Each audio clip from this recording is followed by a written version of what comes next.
છૂટે ન શ્વાસ છેલ્લો ત્યાં સુધી સૌ આશ રાખે છે, દવા અને દુઆમાં માનવી વિશ્વાસ રાખે છે. પ્રેમનું બોન્ડિંગ એના કરતાં કંઈક વિશેષ છે, કંઈક વધારે છે. એ કેવી રીતે? પુરુષ રાજની નોકરીએ એના ઘેરેથી બાઈ એ બીમાર પડ્યા છે, સંદેશો અપાવે એટલે પુરુષ પોતાના રાજની નોકરીએથી રજા મેળવી અને પોતાના ગામ ખૂબ જ ઝડપથી પોતાની ધર્મપત્ની બીમાર છે એટલા માટે આવે. એમાં બરોબર ગામના સીમાડામાં દાખલ થાય અને ગોવાળ મળે.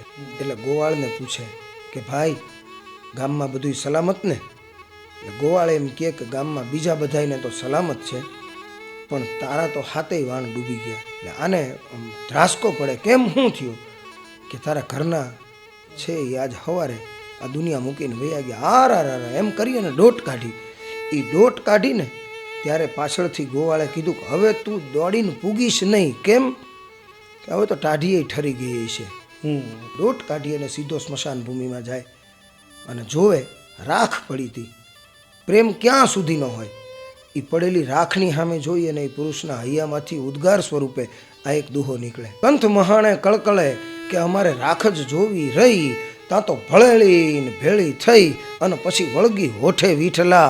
એ રાખમાં રહેલી એની પત્નીના આત્માના જે કણો હતા એનાથી સહન ન થયું એટલે રાખ બની ગયેલી એની પત્ની.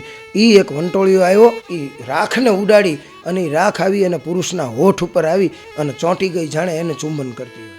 આપના પોતાના પ્લેટફોર્મ લલકારને લાઈક કરો, ફોલો કરો, સબસ્ક્રાઇબ કરો અને શેર કરો.